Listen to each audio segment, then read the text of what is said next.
We do this too, we're bringing that fire. Talking real talk, Kentucky's on fire. From bourbon to ball games, we got that flow. On the We Do This Too podcast, yeah, you know. From country roads to the city lights, they bring the heat, man, every night. We do this too, let's make it clear. If you ain't listening, you ain't here.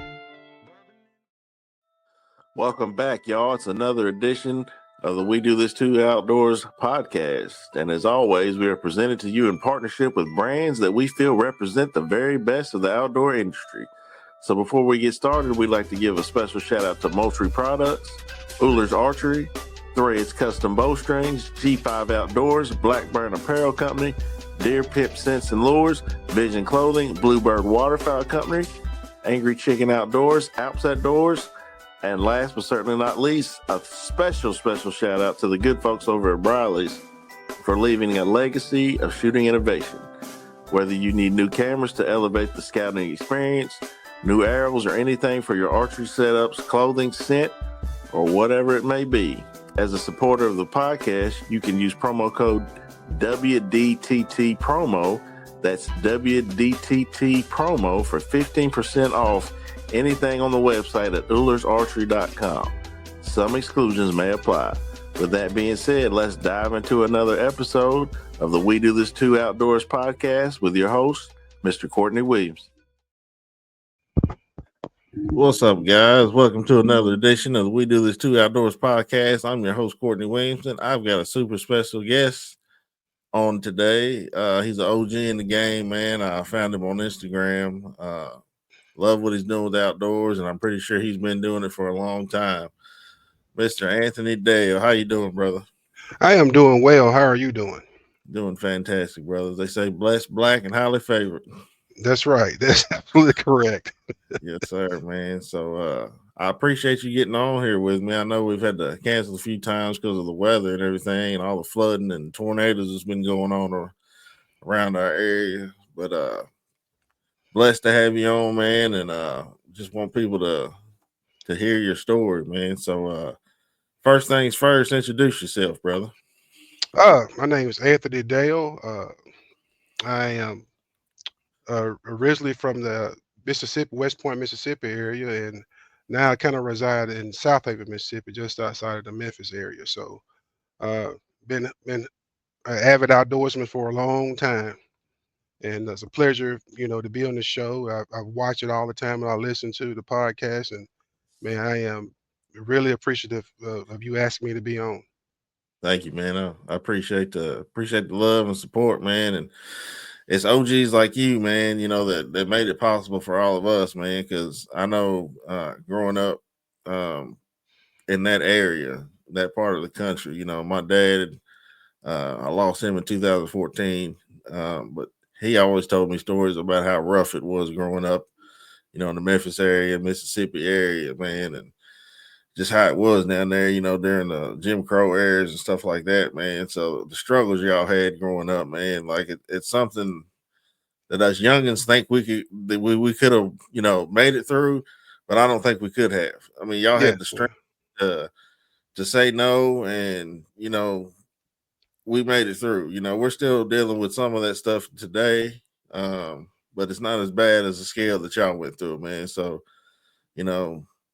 as an OG or as a young G, I should say, I'm 8 years old. Thank you for that, man, because without OGs like you, people like me wouldn't be here. So thank you for that. No, you're welcome, man. It's like I say, I'm not as old as a lot of people think I am. It's the gray hair, but I'm a 70s baby, and I have experienced a little bit, of it, but not as much as my father and my grandfather did. But it's like you say, it's out there. It's not as extreme as it used to be, but I totally agree with you. For sure, man. And I love that part of the state, man. Like I said, my dad grew up in Somerville, Tennessee, right there, and every summer I'd come down there and visit my grandmother and all my aunts and uncles and stuff, man. And we still come down there quite a bit. I bring my son, and it's just one of them places I love, man. But it's hard going into Memphis, man, because it's just you hear so many stories and see it on the news so much, man. It's just a lot of killing for no reason, you know. Yeah, you're absolutely correct. And like I told you before we started the show, I work in the Memphis area, and my wife do, and that's the only thing we do is in Memphis is work, and then we coming back across the state line, and we do everything we in Mississippi, and I have a hunting camp, and mostly spend most of my hunting season is most of my springs at my deer camp. So and that's in Mississippi as well. So very little that I do in Memphis other than work. Right. Yeah. I don't blame you there, man. But yeah, man, let's get into it. So how Okay, did you get introduced to the outdoors?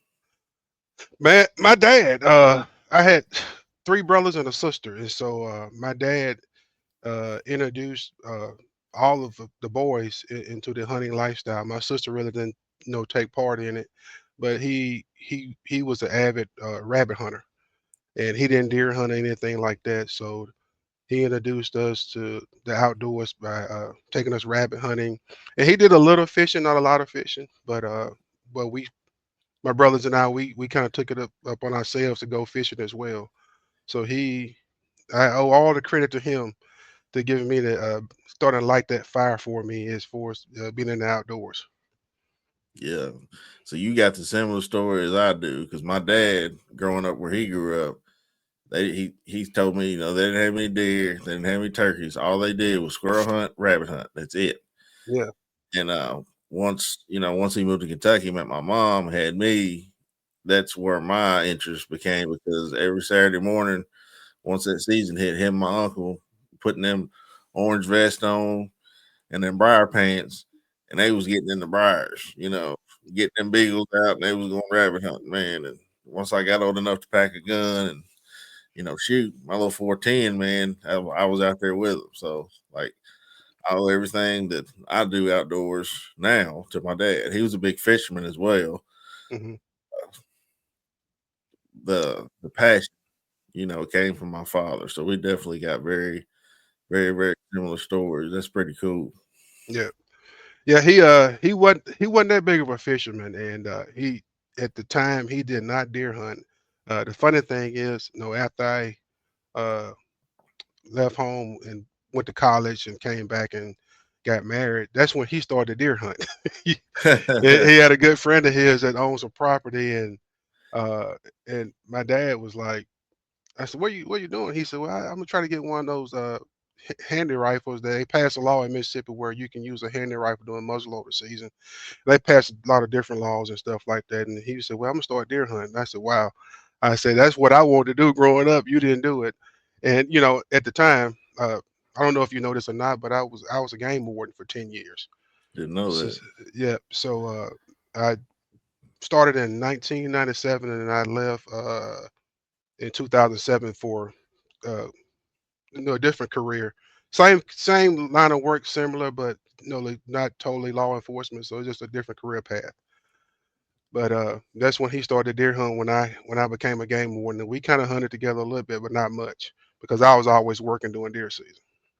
Right. Yeah. Do you got any crazy game warden stories? Man, it's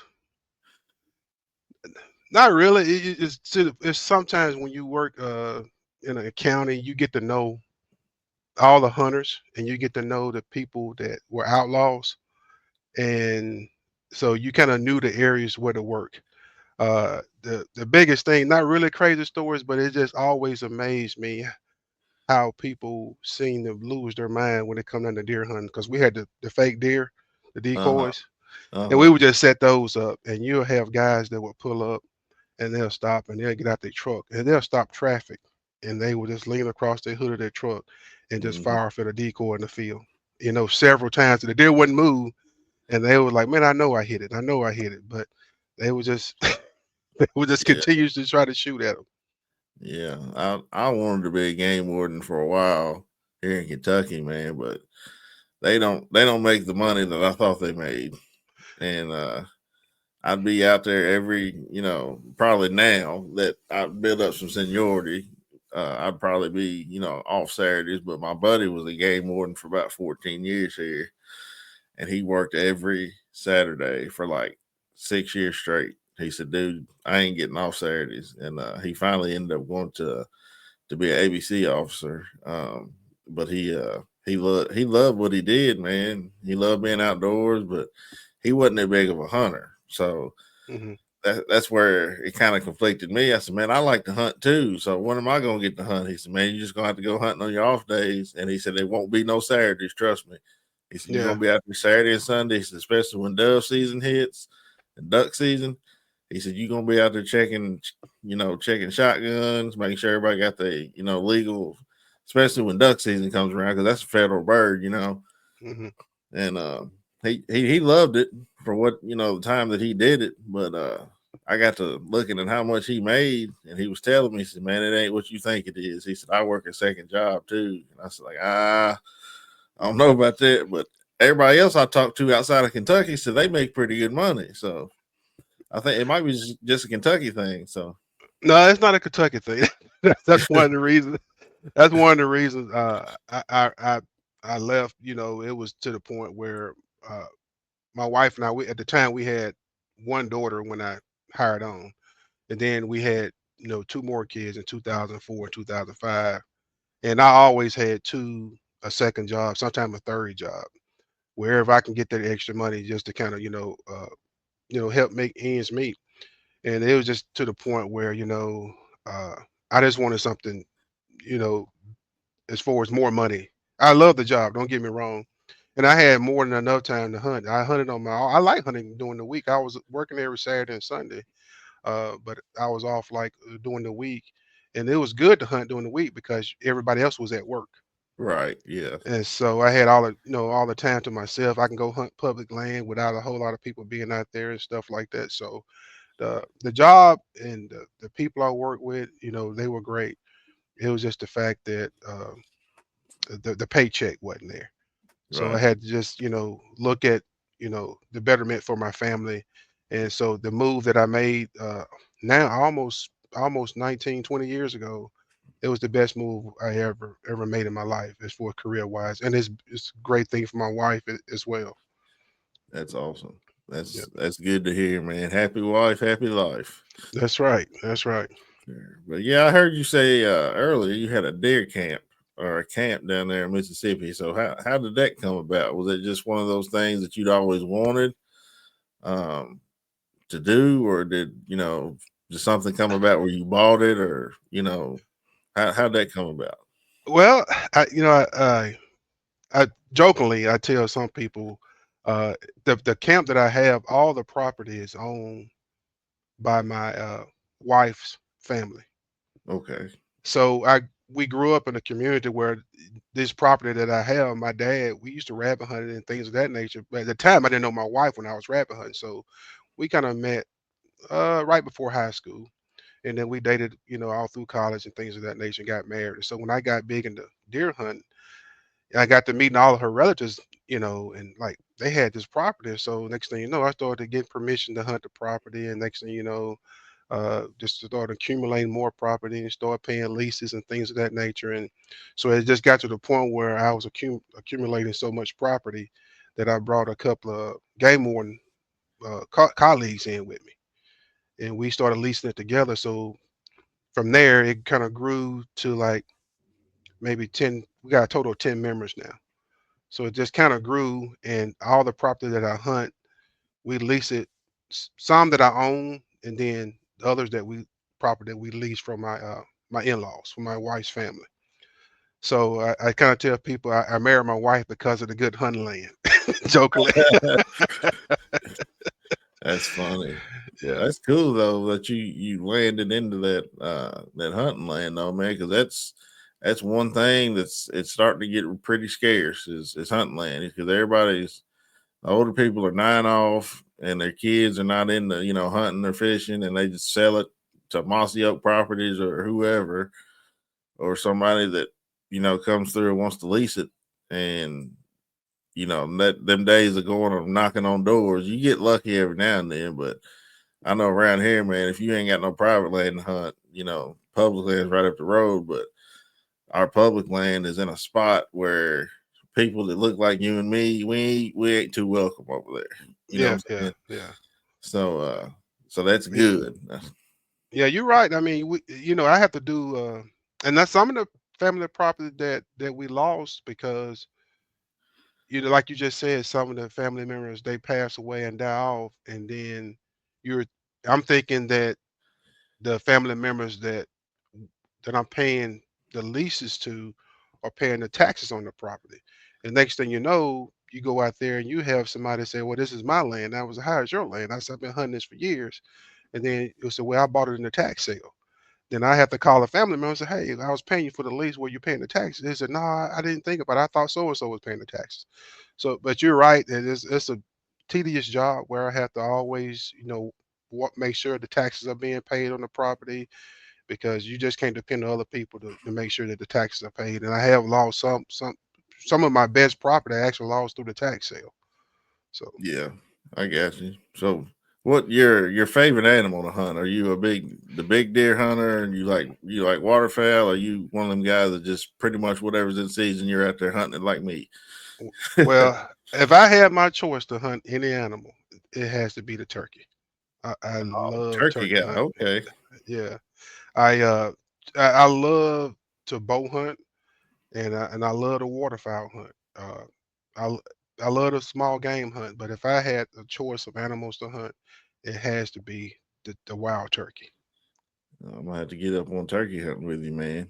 Yes, you're welcome to come with me anytime, man. I have some pretty good places. That's the beauty of my club. I'm the only person in my hunting club that turkey hunts and duck hunt. So I have both on my property. Well, I'm one of the only people in my little group besides my cousin. I got a cousin and one of my best friends, Lance. He got me into duck hunting. We're the only three kind of our little group that duck hunts. So Hmm. and turkey hunts really. So we go to Ballard County, which is here. It's here in Kentucky. You got to get drawn for it, and then you either have to have a boat or they have this walk-in thing where you can get a pit blind. But it's almost 4 hours away from where we live, Hmm. so we don't have any really good spots around here because of people leasing up the land and whatever. And the people that lease up like the best land that duck hunt, they don't even duck hunt it really. They just lease it just to say they got it leased. Oh, I might duck hunt it this year. I'm like, man, if you ain't hunting it, man, let me in. I'll pay you whatever I need to pay you to come hunt that thing. But nah, I might try it out this year. It don't never happen that way. It's it's more of a status thing here in my town, man. It's like, I got so and so's property. They had 200 mallards come in about a week ago. I'm like, man, when you hunting it? I don't know if I'm gonna hunt it this year or not. Like, you got 200 mallards sitting on this pond, and you're not gonna go hunt it? Yeah. Come on, dude. Like, but Wow. But a lot of people, a lot of people up here, man, like they're more deer hunters. Like, I can go knock on 15 doors right now and ask people, hey man, can I come coyote hunt? Oh yeah, no problem. As soon as you ask them same 15 people, you mind if I deer hunt? No, it ain't happening. hmm yeah. Turkey hunting, you might. There's not, there's some turkey hunters here. There's not a ton. But when I tell people turkey hunting's where it's at, you're going to miss a lot of turkeys. You're going to spook a lot of turkeys. But once you harvest that first one with your shotgun or your bow, you're going to be hooked. So in your mind, why is turkey hunting your favorite? Well, it's just a challenge. I mean, that the turkey, the turkey eyesight is just unbelievable, It's and insane. it's insane. And you have to just uh, kind of be quiet. You can't move. You have to be camouflaged from head to toe. I can tell you, my daughter's one of them. My daughter that's 19, well 20 now. She killed her first turkey when she was maybe 12, but we almost missed it because she saw the turkeys. You know how kids are. She Hmm. said, "Daddy, there he is." She picked her hand up and pointed at him, and he stopped. It kind of got spooked. I said, "Baby, you can't move." And sure enough, but luckily, we were able to harvest that turkey. But it's just my first turkey that I ever killed is a pretty cool story. I told this to some guys that used to work with Drake waterfowl. Um, no, all my coworkers at the time of game and fish, they turkey hunted, and I had no idea how secretive turkey hunting is. It's like a cult, as Yeah, Cuz it Richard would is. say. It really is. Yeah, and I said, man, come on, y'all take me hunting, take me turkey hunting. And, so okay, we'll take you, we'll take. But they never would take me. So I said, well, I'm gonna find out how to do this on my own. So I went to Walmart one morning. That morning, the 24-hour Walmart. Went to Walmart, bought a slate call, and so I just carried it with me while I was out working and patrolling. And I was working public land, and I was just walking, checking turkey hunters and stuff. And I just happened to have a shotgun with me, and so I had the instructions of how to make the little call. You do a yip, you make a little circle 8 on the slate call and stuff like that. So as I was walking, I was just reading the instructions and making that sound. Next thing I know, I heard something gobble. I said, "Man, was that a turkey?" And I did it again. Sure enough, it was turkey gobble. So I just went, sat down beside a tree, had the instructions laying next to my lap, and making a little circle of motions like the instructions said. And next thing I knew that this turkey just walked up and out of nowhere. And I shot him. I shot him with the department shotgun. Yeah, Yeah, so I had no idea about choke tubes, turkey loads, any of that stuff.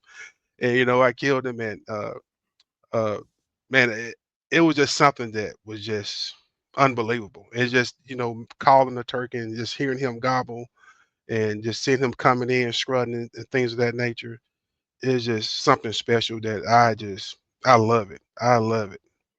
yeah. I'm the same way, man. It's that. See, if I had my choice, like I like to spot and stalk the turkeys. I don't like sitting in a blind waiting on them to come to you or whatever. But the way my farm is set up, the one I grew up on, it's in the middle of three other farms. So I've kind of got to call them to me. But the first turkey I ever killed, I was in college. The guy that actually taught me how to shoot a bow, shout out to Clay. Um, I said, man, I want to go turkey hunting. He said, well, let's go. So he took me, and I'm wearing his camouflage clothes, which is me and him was about the same size then, and he had all these nice, Under Armour boots and these Under Armour jackets and stuff like that. I had, hand me downs from my dad or like Walmart stuff. So I'm like, man, this is cool. I feel good out here. Hmm. And had my dad's old Mossberg 500 shotgun. Didn't know nothing about choke tubes, nothing like that. He didn't get that far. He said, we're just gonna take you out here to the woods. So I get out of the truck and I wasn't thinking. I slammed the door like I'm normally getting out of a truck. We hear a turkey gobble probably 50 yards on top of this ridge. And he kind of looks at me and kind of does like that. He's like, he's up there. He's on top of that ridge. He's like, we got to get up there. So this man gets on his all fours, on his belly, and he's crawling up this ridge. And I'm like, what the heck is he doing? He's like, man, get down, get down. He said, we got to crawl up his ridge. And it's like 50 yards going up his ridge, man. I got my shotgun in my hand, so I'm like trying to, I wasn't in the army or nothing, so I wasn't doing it the right way. But I was like, we finally got up there. I'm out of breath at this point. And he's like, there he is right there. And he's probably maybe 30 yards from us. He said, can you take that shot? I said, yeah, I can take that shot. Well, I shot. Turkey flew off. And I'm like, what happened? I don't know what happened. What kind of choke tube were you using? Well, I had been dove hunting the spring or the fall before. I still Yeah. had a modified choke or improved modified choke in the shotgun. So I guess that, turkey load didn't get there. So that one flew off. So we screwed that hunt up. So he's like, well, let's come back later this evening. I said, okay. Well, he couldn't go because he's got two sons. One of his sons is he's got MS and something, something happened to him. He said, man, go back out to that same farm, go back to that same area, set one of these decoys out there. And he's like, just set up against a tree. And he said, I'm sure you'll see something. I said, okay. So did the same thing, slammed my door, didn't hear nothing. So I thought I might get lucky again. I'm walking up this hill real slow, set the decoy out, go get, find this tree. I'm sitting up against this tree. 2 hours go by. I ain't heard a bird gobble. I ain't seen no movement. I'm sitting there with my slate call, trying to make the noise. I'm like, I know this don't sound like no turkey. I ain't about to see nothing. Well, I'm about to pack up my stuff, walk back down the hill, get my truck, man. And out of nowhere, this bird probably gobbles maybe 55, 60 yards from where I'm at. I was like, oh, okay, game time. So I'm sitting there trying to make the call. And the call I was making was he was responding. So he shows his face at the edge of this woods. He's got 2 hens with him. And, I'd read, I did a lot of reading before I went out there, talking about, when, gobblers get henned up, stuff like that, it's real hard to break them off. Mm-hmm. Well, he seen that gobbler decoy, and I'm talking about this thing did a Usain Bolt run across that field to that gobbler, man. He's beating that thing up. I'm trying to get a good shot on. I'm sitting there doing this, trying to get a good shot on him. And I had my buddy shotgun this time. So he pops his head up and I shoot him right at the base of the neck. He starts flopping. So I go over there and my buddy was like, as soon as you shoot him, you need to go get him because he might fly off. You never know what's going to happen to them things. They're sneaky. I said, okay. So I go over there. This thing's still flopping. I pick him up by the base of the neck. Well, I didn't realize them little spurs that turkey got. That sunbuck was hitting me in the arm with them spurs, tearing my arm to pieces, man. I had blood coming down my arm. I dropped it a couple times, kept picking it back up, and them little spurs was tearing me up, man. So he finally stopped, flopping, and I take his head and try, I'm trying to like break his neck or whatever. So I called him, and I'm so excited, like I'm having a panic attack, basically, calling him. Yeah. Hey, man, yeah. And he's like, you get one? I was, yeah, I got it. He's like, calm down, meet me at the house. I said, all right. So I threw him on the back of the truck, dude, and I'm on cloud 9 driving back to this house. I think I'm the best turkey hunter in the world. I got my Muddy Waters playing in the background. I'm a big blues guy. I love blues, man. I turned that Muddy up, man, and Hoochie Coochie Man was playing. Boy, I pulled up in the driveway, got out. My chest was stuck out about that far, man. And he said, man, you got one. Come to find out, it's a Jake.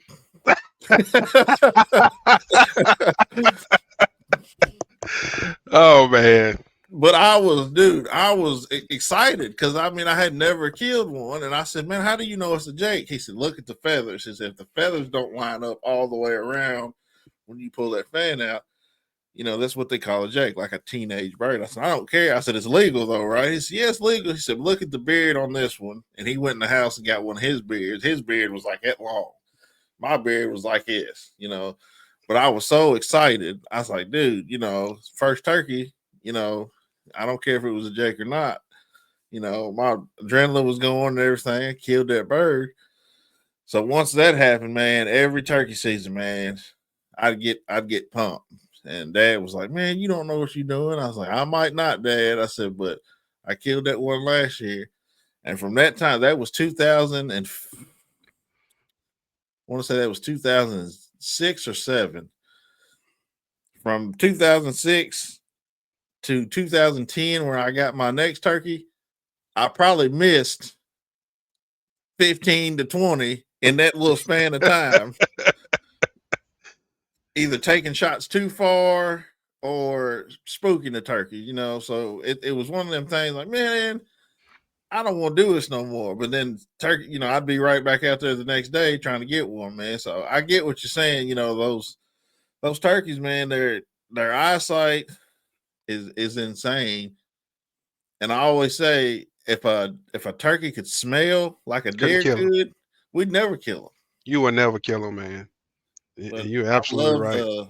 I love the chase. I guess is what I like the most about a turkey, man. Because once you do, you know, get out there in the woods everything starts opening up that morning. And turkeys is gobbling and the crows and the owls, man. It's just it's like a show, man, and I love it.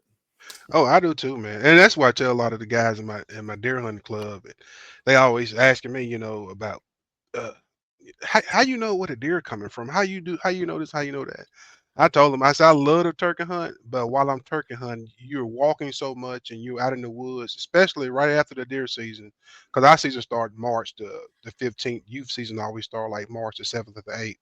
So my daughters are not youth anymore, but when they were, we was out in the woods scouting, we were turkey hunting, and you would see all the deer sign from the fall. Mm-hmm. And so that's another big thing I like about turkey hunting too, because I'm always scouting, for the next deer season. And the one thing you write about missing turkeys, because the one time I know I was like you, I missed. I was in Missouri turkey hunting one time, and I missed a turkey probably 35 yards. And but now with this new TSS, I shot a turkey last season. I promise you, he wouldn't come in any further, and I had to leave because I had to get back home. I was at my deer camp, had to get back home, and had a meeting that afternoon, and I was trying to leave to get on back, and turkeys came out right before I got ready to leave. And the closest that turkey came, I stepped it off. It was 78 steps, and I shot and killed a turkey at 78 steps That's with crazy. uh with the Apex TSS. Yeah, man. Yeah. So I actually talked to the guy. So I go to the NWTF in Nashville every year. It's become a family tradition, and I've always used the Winchester Longbeards. That's all I've ever known. My Same buddies here. use, and that's what I've always used. Number 5, number 4, whatever I can find. Well, this TSS comes out, and all my buddies are ranting and raving. This is the best thing since sliced bread. I said, yeah, but I think at the time it was $40 for 5 shells. I think it's like 60 or 70 now. Yeah. But I talked to the guy when I was down there. I said, hey, man, I got a bone to pick with you. He starts laughing. I said, these people really killing turkeys with 9 shot with a 410 at 50, 60 yards? He said, yep. He said, I got plenty of videos. So he's showing me all these videos, man. I said, man, I know how video editing works. I said, this can't be real. He starts laughing. I said, man, I want to try it. I said, but I do not want to pay $40 for 5 shells. He said, here's what I'll do for you. He said, I'll give you a box half off. He said, but if you kill one, you gotta, post me on Instagram, whatever. Instagram was pretty new then, Facebook and all that stuff. But he's like, he'd give me a call or whatever. He said, here's my card. I said, okay. So I paid like $22 and some change or something for this TSS 12 gauge. I think it was like 7, 8. I want to say it was 7 shot, maybe 8 shot. I Hmm. was like, okay. So I get this new choke in my shotgun. It's a Jebs. I can't remember exactly what restriction it was, but it was a full choke and everything. And I'm on my farm I grew up on, and my uncle kept saying, he said, "Man, I've been seeing a big gobbler back there by that pond." He said, "Every time I go back there to cut hay or get hay for the cows, because I grew up on a farm." He said, he's always in that field, in that green field as we call it." I said, okay. I said, where do you think I need to set up? He said, man, I'd set up on the right side. As soon as you walk in the field, there's a row of hay right there. He said, I'd set me a little chair or something down there. And he said, usually they'll come over top of that ridge and there's a creek that's behind me. He said, I know he's going to that creek somewhere. I said, okay. So I get in there early and I'm scared to death of the dark. I'm walking in, I'm hearing everything that sounds like Bigfoot and whatever. I usually go hunting with somebody just for that reason because there's all kind of stuff on that farm back there. They say it's haunted. We'll get into that later. But so I'm sitting there, sun comes up, and I hear him. And I'm like, man, that sounds like a big bird. And I got a mouse call at this time. So I'm like, I've been getting pretty good with that mouse call. So I was like, yeah, I'm gonna get this turkey. That turkey pops his head up over that little mound right there in the middle of the field. And I spot him. His beard is probably that long, man. It's huge. Mm. And I'm like, okay, he ain't got nothing with him. So I'm sitting there calling to him, calling to him, calling to him. And at the time, he was not coming any farther. Like he was, something had spooked him. I don't know if I had moved too much or what, but he just kept looking and he just kept gobbling. And at the time, I estimated him to be at like 47, 48 yards. So I was like, in my mind, I still got that Winchester Longbeard in my shotgun. I was like, I'd only patterned it at 40 yards. And I hadn't patterned this TSS stuff. And I was like, hold on, I got TSS in here. And he said, if I kill one, I was like, okay, I'm about to put it to the test. He popped his head up and I shot him at the base of the neck. And that thing did not flop, didn't do nothing. I was dead in a hammer. So I'm counting the steps, walking over there. 63 yards is from where I was sitting. I was like, ain't no way I just killed this turkey. And he just dead, no flopping, no nothing. And I'm like, what's in this stuff? So I go home, show my dad and everything. I'm scanning it and whatever. And dad's like, how far was he? I said, you ain't gonna believe me if I told you. I said, I know you don't turkey hunt. He said, man, ain't no shotgun reaching that far. I said, Daddy, I'm telling you. He said, what kind of shell is that? I said, it's a TSS. I said, I pulled the box out of my thing. It says tungsten super shot. And he said, I ain't never heard of that shell. I said, it's new. I said, the guy that, was down there at the NWTF, I told him everything or whatever. I said, I'm about to call him right now. So Dad's standing behind me and I'm calling him on the old house phone, because we don't get good service out there in the country. I called him. I said, hey, man, my name's Courtney. I said, I met you at the NWTF. I said, I'm the big black guy that was, whatever. He said, yeah, I remember you. He said, you killed one, didn't you? I said, yes, sir. He said, how far was it? And I told him. He said, I told you, man, this is going to change. This is a game changer. And I said, man, I just want to apologize for all that shit I was talking. I said, I just smoked this turkey. And I said, this thing didn't flop. This thing didn't do nothing. I'm talking about dead. And he said, well, congratulations, man. He said, I hope you're a believer now. So the next February, I went down there and I shook his hand and I was showing him pictures and I was showing him like on my phone where that turkey was in accordance to where I was sitting. And he said, yeah, man. He said, we got a new 410 shell out now too. He said, a lot of hunters are going to that 410 because it's lighter to carry and whatever. And I think that was right when the Apex Ninja had come out. And so I ended up getting a box of it and taking a turkey with that Apex Ninja, man. But that TSS, man, it's if somebody out there that is wanting to use it or kind of wary on the line, it's the truth. It is. Because I'm one of them guys that if something's tried and true, I don't usually mess with it. I'll keep it. As long as I'm killing turkeys with it, but something like that, something new that comes out, and I'm just like, I don't really know about that. Like when the 6.5 Creedmoor came out, I'm a big 308 guy. I was like, man, whatever. This thing can't do nothing 308 can't do. Well, it can. Yeah, you're right. You're right. So it was one of them things, man. And ever since then, man, that's usually all I got in my backpack. I'll keep some Winchester Longbeards just because I like to keep them in my safe just in case. But that TSS, man, it's the real deal. It is. And I noticed this past season that Winchester came out with a TSS load. I saw some in one of the local stores here, and it was like for 5 of them, it was like $92, $93. Crazy. So yeah, but I am a firm believer in that TSS, and matter of fact, the turkey I killed one a couple of weeks ago. I killed him at 57 steps with a 20 gauge with the number 8s, Apex TSS. Yeah, it's crazy. So you said your season opens in March? March 15th. Yeah, so And it ends May 1st. Got you. So our youth season is this weekend. And I was going to take my son yesterday, but where I have to go, I got to cross a creek. And every creek from here to Mississippi, probably. It's Yeah, flood. And mom sent me a picture. I said, Mom, send me a picture of the creek. And she sent me, I mean, it's Outer Banks bad. And I yeah. said, yeah, ain't no, I said, we ain't getting across that thing for a good month, probably.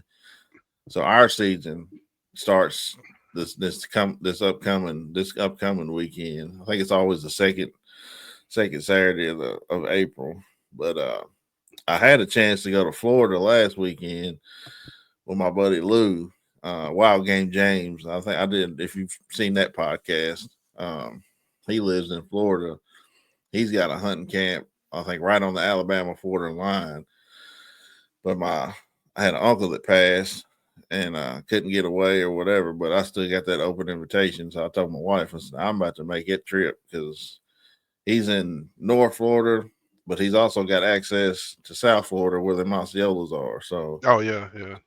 And that's on my that's on my bucket list is to go to Florida. I killed a Rio and Eastern, and I want to go to South Dakota or North Dakota. Try to kill a Miriam. yeah. And definitely want to go to Florida and get an Osceola. I know you mentioned something about Ballard County. I've turkey hunted in around Wickliffe. I guess it's in Ballard County as well. And Yeah, it's I got a surrounded. friend that lives in Wickliffe.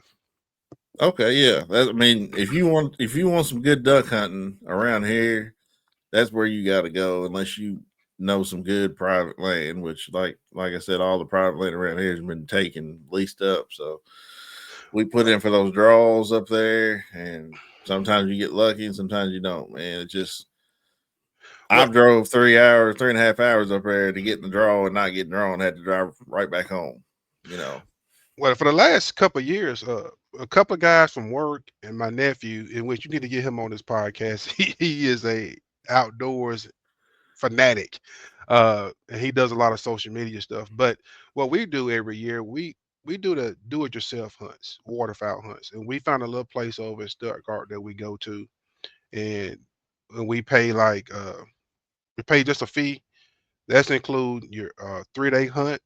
You hunt a timber, you hunt 2 timber hunts, and you hunt 1 field hunt. And that's including your lodging. The lodging is not the Peabody Hotel by no means, but Right. it's a place where you can lay your head and it's manageable. You can stay in it without any big problems, and it's fairly cheap to do that.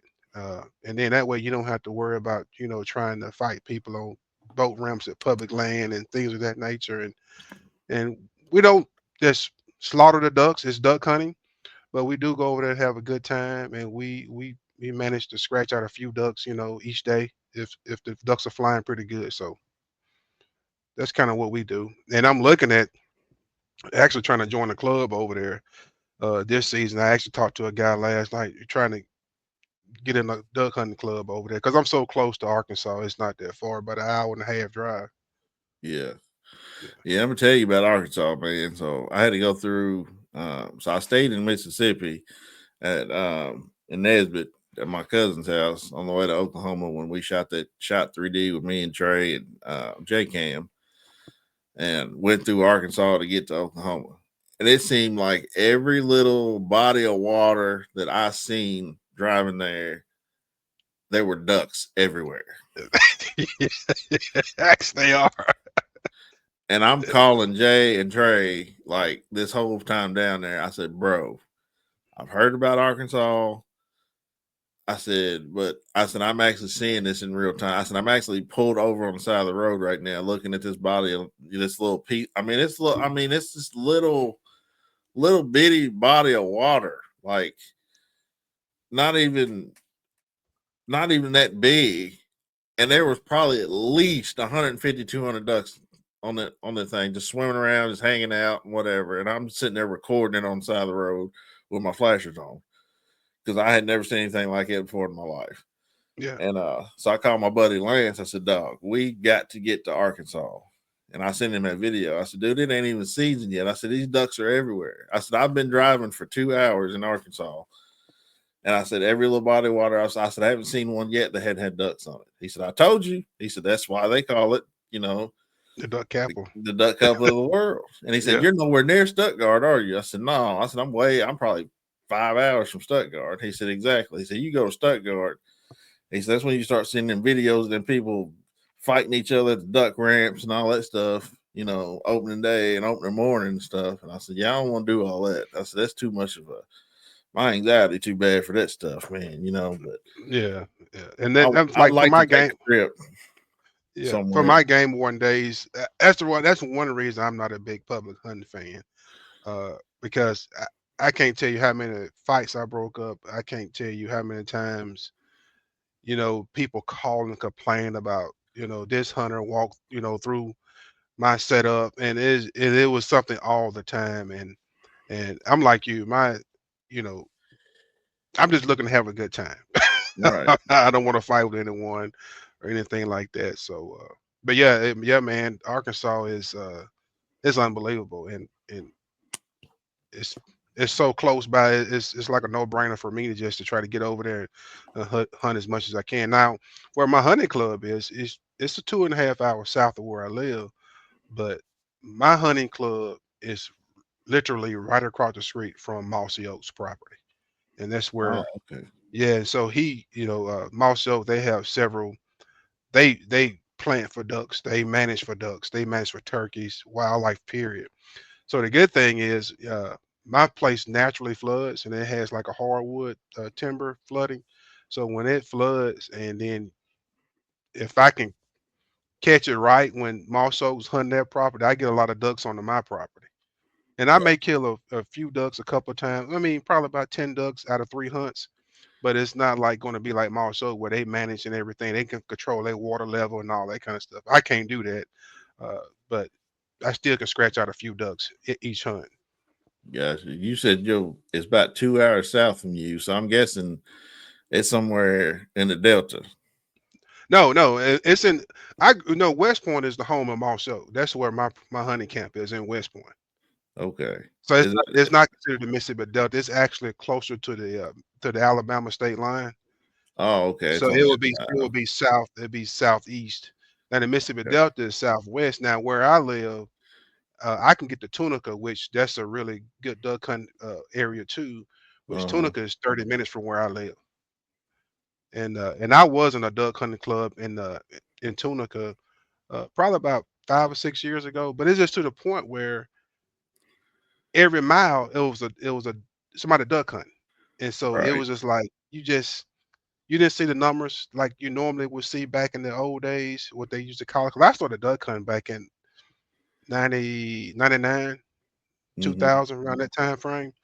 And we used to be in the duck club over here in the Delta, and we used to drive over and we'll kill limited ducks, 3 straight days in a row. But I guess since a lot of people started duck hunting in the Missouri Boot Hill and Arkansas, the ducks just don't come to Mississippi like they used to. At least that's what I experienced. Yeah.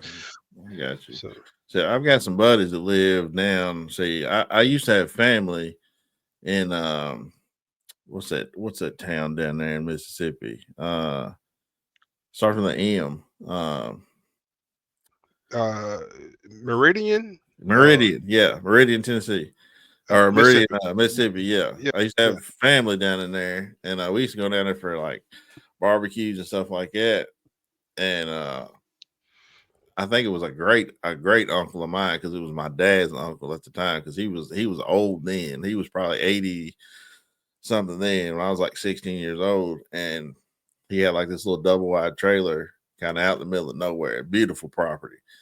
Had Mhm. a little pond behind him, and then he had a creek that ran through, and there was always ducks circling that that property back there. And he always would take me in the house and show me, you know, he had deer heads in there, he had turkey fans, he had ducks that he'd had mounted and stuff like that. And I think he passed away like either my senior year of high school or my freshman year of college. I can't remember. Around 2004, 2005 area. And I hadn't heard anything about the property since because I've been trying to see if my uncles and aunts knew any, about them. And it's like, yeah, so and so still lives down there. It's like, here's his contact information. And every time I call or text or whatever, like it goes straight to voicemail or the text message doesn't like go through. So I guess it's like a landline that they're using down there. Yeah, yeah. And I've been trying to get back, in contact with them. Like, hey, I'm your people. I want to go duck hunting down there. Yeah, yeah. But Meridian, that's that area is Lauderdale County. It's really good deer hunting, turkey hunting down that way. Uh, I, I don't know if the duck hunting is that good over there because, again, that place is closer to the Alabama line too. So you really don't have a big flyaway like you do with the Mississippi River, right, like yeah, over in the west part of the state. So, yeah, uh, but it's really good turkey hunting, deer hunting in that area though. yeah. I've got some buddies. I was talking to my cousin when I was down there in Nesbitt, and so my buddies they grew up here in Kentucky, and they ended up moving to Mississippi, like Holly Springs, or was it Oh yeah, Holly yeah. Springs, Arkansas, somewhere in Yes, there. Holly Springs, Mississippi. That's I have property actually deer hunting, turkey hunting property in Holly Springs. That's really Okay, good yeah. hunting in that area too.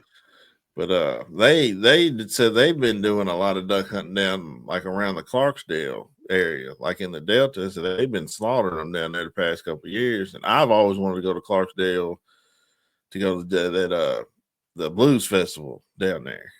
Actually, that's Uh, in a couple of weeks. Actually, it's like a couple of weeks, yeah. yeah. That's Morgan Freeman has a bar and restaurant called Ground Zero. Morgan Freeman Yeah, has I a think place there. him and Al Green was on stage singing something I think it was last month in his bar.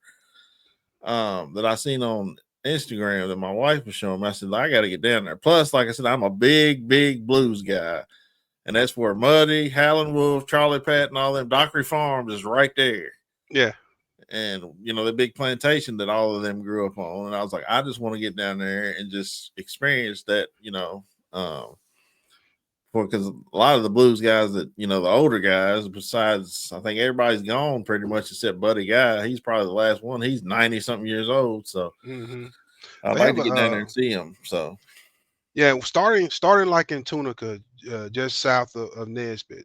They got the thing called the Blues Trail, and they'll take you all the way down Highway 61 through the mhm. Mississippi Delta, and you can stop at various places where all these legendary blues singers grew up or started their craft, in these areas.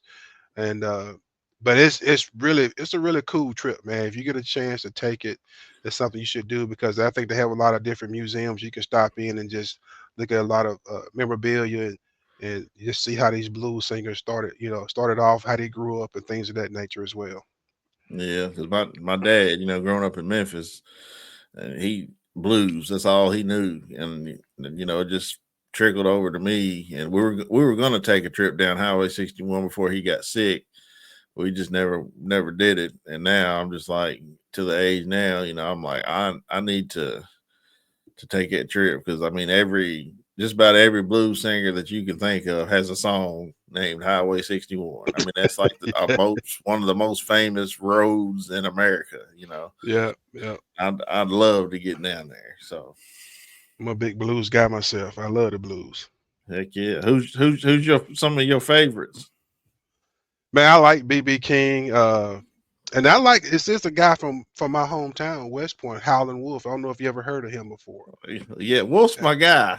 Yeah, So yeah, Howlin'. that was my daddy's favorite. And then daddy put me onto a guy.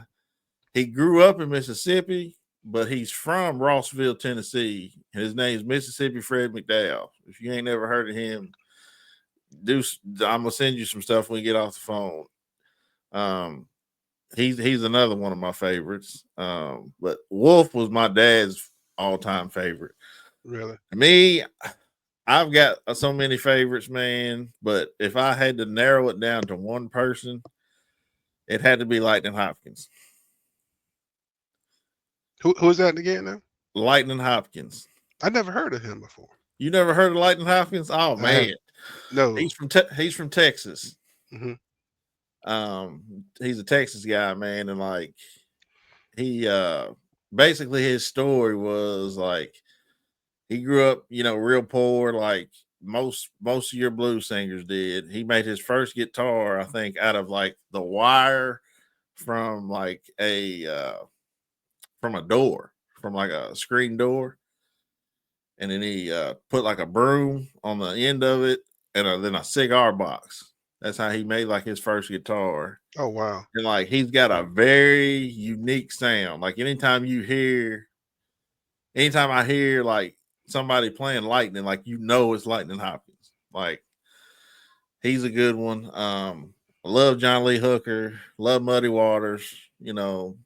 I love that Delta sound is probably my favorite. Like I love when, Muddy went to Chicago and electrified pretty much the blues, but that old acoustic sound of the Delta and Robert Johnson, all them stories of him going to the crossroads To and the whatever. Like, crossroads. Yeah. yeah, that's the type of blues I like, man, because it's just like you find an old $5 guitar, which $5 was hard to come by in them days, and then Exactly. you learn how to play, and it's like that. It's like if you listen to like the early blues, like the Delta, it's got a kind of an eerie sound, like they're sitting in the dark at the crossroads playing this guitar. It's just like an Yes. eerie sound, But yeah, that's my favorite, man. I love the blues, man. I know I'm a little too young to most people's like, man, you 30 some years old, what you know about the blues? Like, hey, you didn't know my daddy. Yeah. Yeah, man. But yeah, man. So a couple more questions. I'll get you off here. I know we've been on here for almost an hour now, Oh, but there's no problem. I got all day.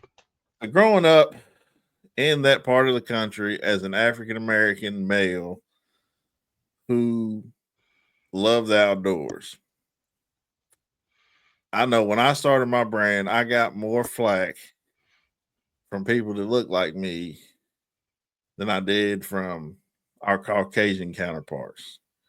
Simply because in everybody's mind in the United States or wherever, hunting, fishing is considered a white boy sport. I've got that in air quotations.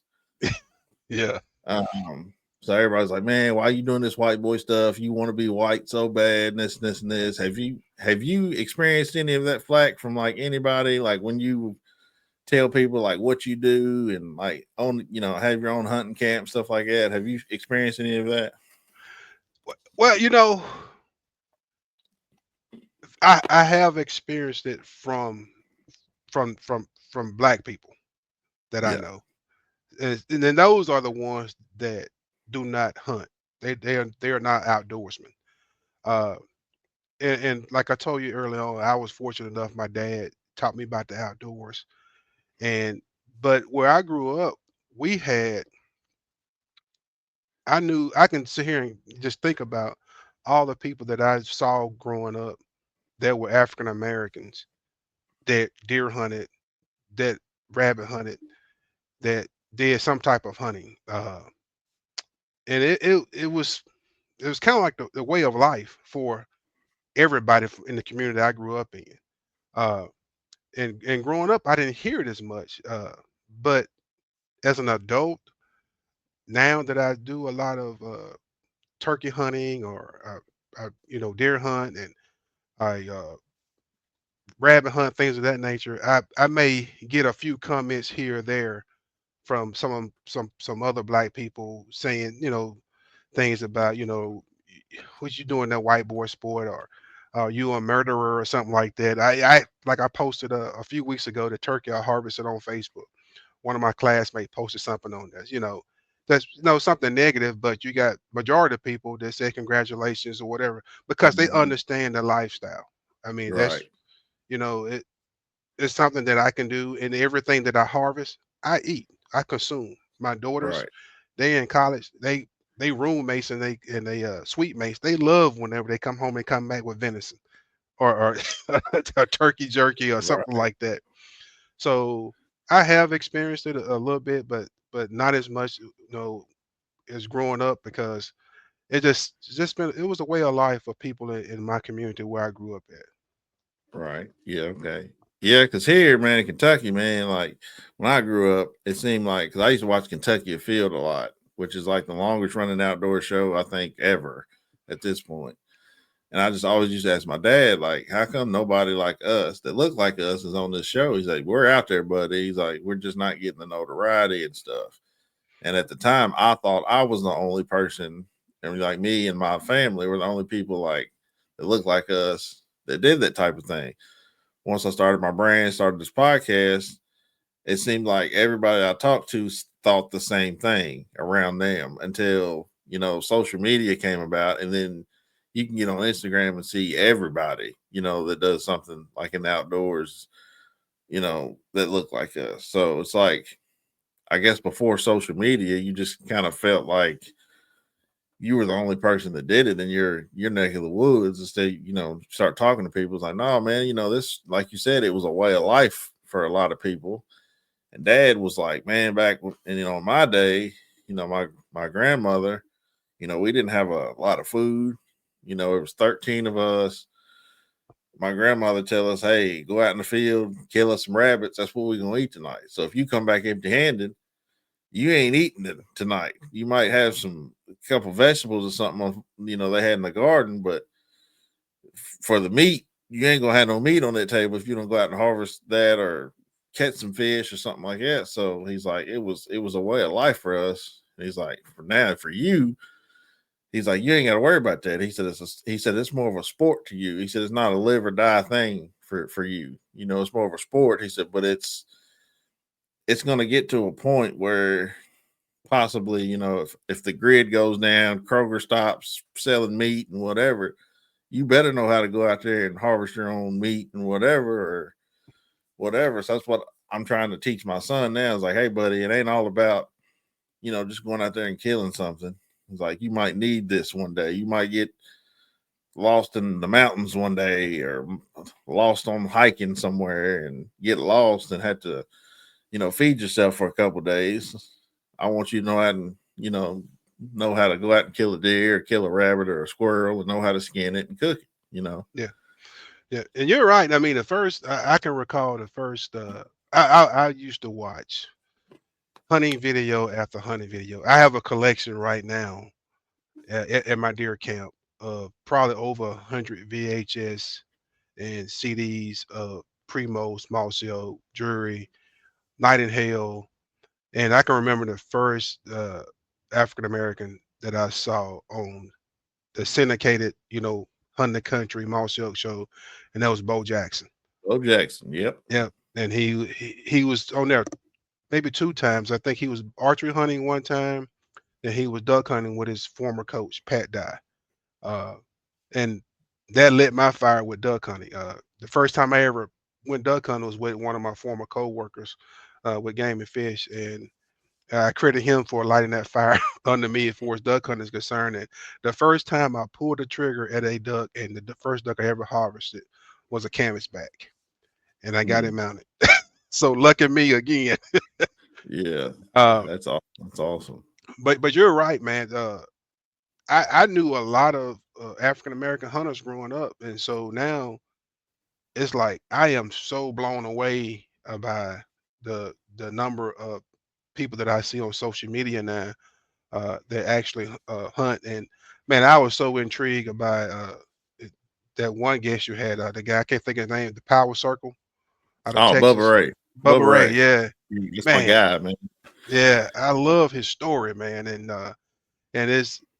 it's like, man, we out there. We've been out there for a long time, but it's just a social media thing. Even me with social media, if it wasn't for my nephew, I probably wouldn't be on social media now. He always told me, he was like, "Oh," he said, "you taught me how to do this." He said, "You just an avid hunter," and he said, "You grind. You need to get on social media. Just try it. Just give it a try." And so I finally did it a few years ago. I'd never been on social media, never been a big fan of it, but now that I'm doing it, so it seemed like that uh, it's pretty cool. I enjoy it. I don't do it for any bragging or anything like that. I just like to get on there and just show that, uh, like your title of your podcast, we do this We do too. this too. Yep. So, Yep. That's basically the reason I started my brand, man, was just to show people because, most of the people that I've ever hunted with, besides my family members, were white guys. And I still hunt with a lot of them to this day. But once you start going down that rabbit hole of, these hunting videos and hunting shows on like the big networks, you hardly ever see anybody look like us unless they were like a celebrity, like Bo Jackson, Scottie Pippen, somebody like that. Um, so I just wanted to basically showcase, and just get people, as many people that I could find that did this, had some type of passion for the outdoors, just to tell their story. So my grandfather grew up, during the Great Depression, 1912 when he was born.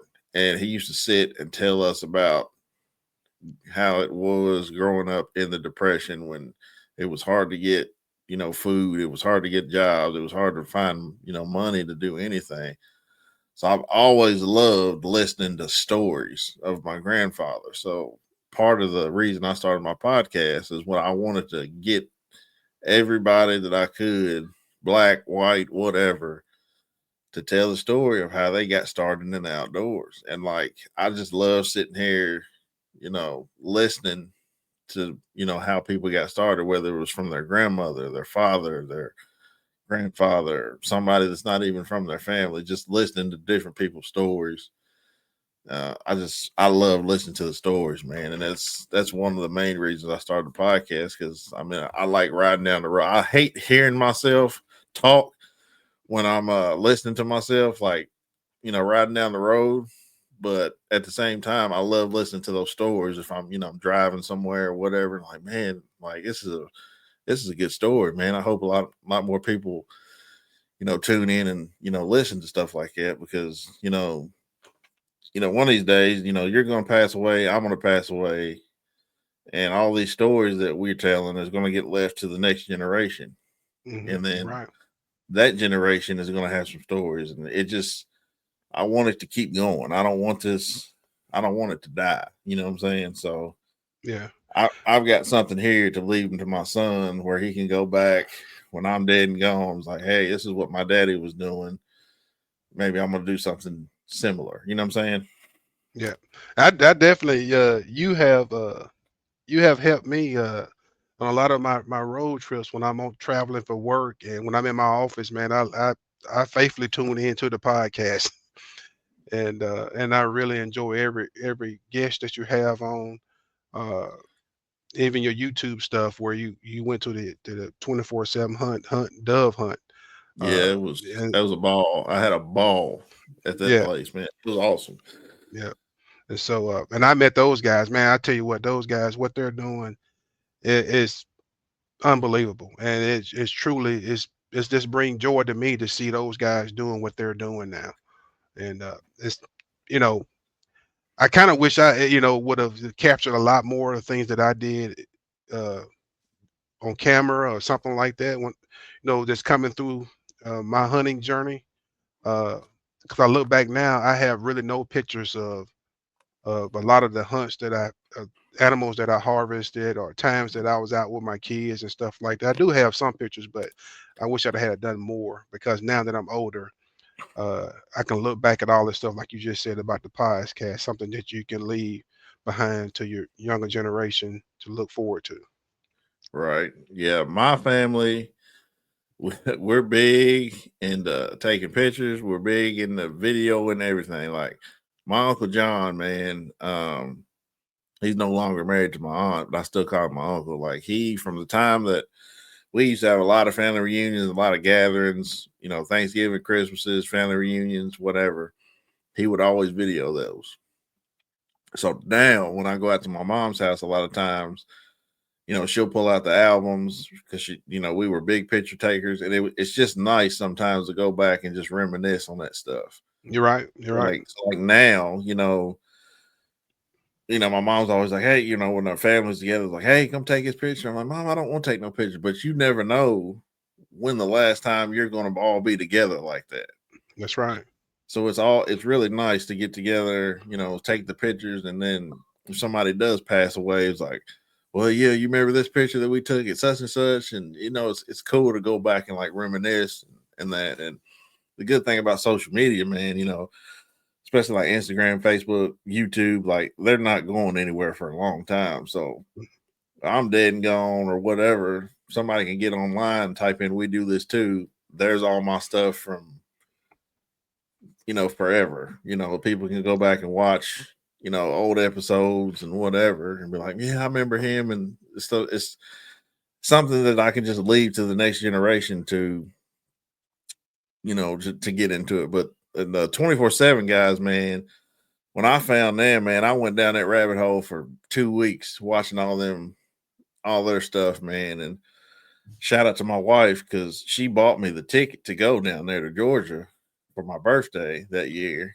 And she's like, I know you've been wanting to meet these guys. So I was like, man, as soon as I got out of the truck, I was like, hey, I'm Courtney. I've got this brand. Love what y'all are doing. And they're like super humble guys, man. They're not like Oh, they stuck up are, like man. some of them other guys that you see out there. They are.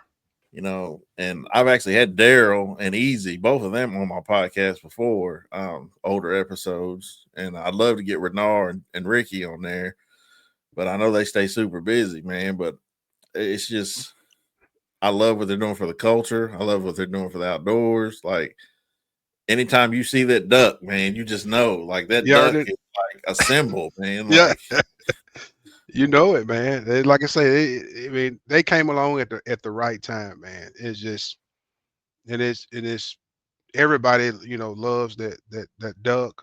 I love what they're doing, the gear that they're making, and again, like you just said, I echo what you just said. They are very humble. I met him at the DU, not DU, but Delta Waterfowl Expo a few years ago, and man, they were super nice guys.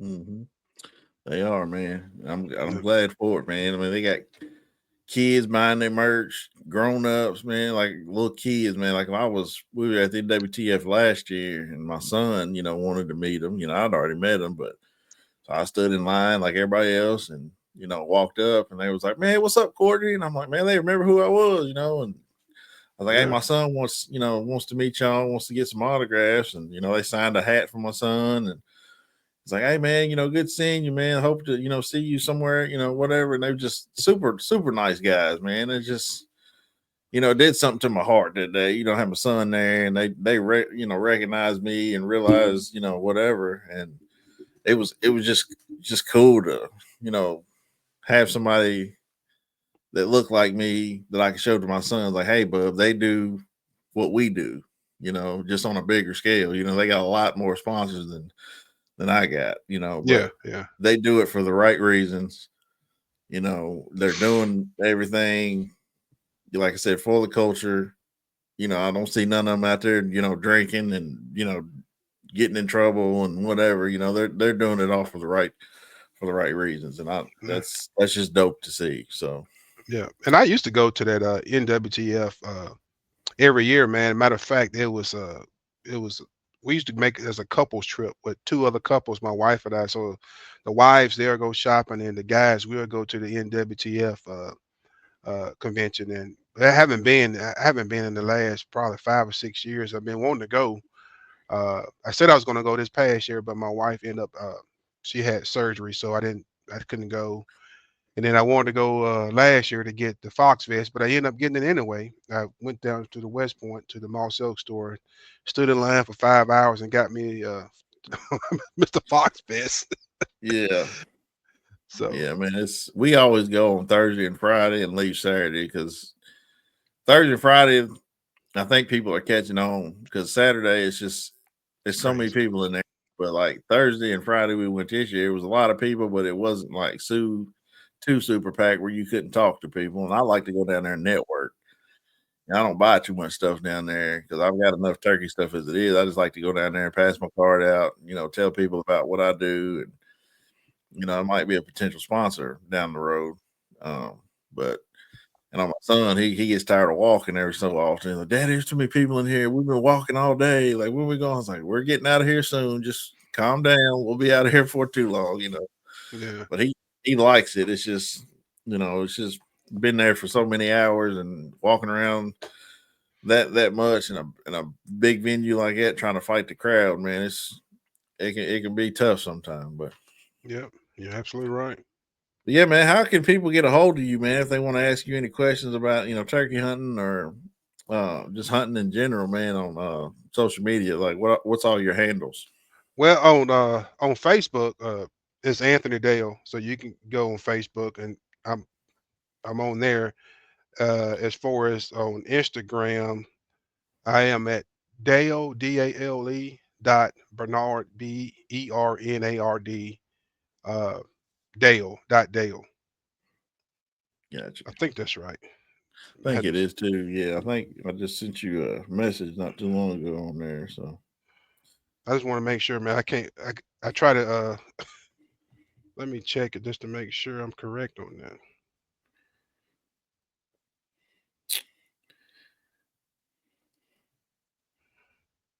oh, there's Anthony Dale on there too. Looks like Oh yeah, it's Anthony Dale on there as well. yeah, it's Anthony Dale on there as well. Yep. Yeah, it's Dale dot Bernard dot 75. Yeah, that's it. Yeah, Yeah, man. but But yeah, what was you about to say? Go ahead. no, I was just saying. I tell you, it's I really enjoyed this. It's hopefully uh you got I told you some pretty decent information or some stories that you wanted to hear. But that's just it. I'm just a good old I guess country boy. I love to hunt. I love to fish. I love the outdoors. I love to play golf too. So yeah, The- anything outdoors, man. And I try to. Most of my time is spent chasing my following my girls around playing softball. So that's a lot of my spring and summer. It's kind of been consumed with that for the last 10 years, but I try to get out there as much as I can. that's awesome, man. But Yeah. I appreciate you getting on this podcast with me, man. Yeah, you've told some great stories, man.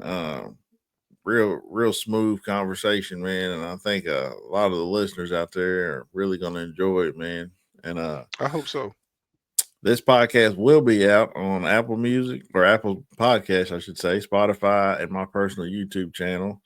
Um, I don't know if it's going to be out this week or next week. I'm not real sure. Once I send it to my podcast boss out in Iowa, he'll figure that out. But um, thank you, man. Love what you're doing in outdoors. And if I can ever do anything for you, man, let me know. And I definitely next time I'm down in Mississippi, like we definitely gonna have to go hunt something.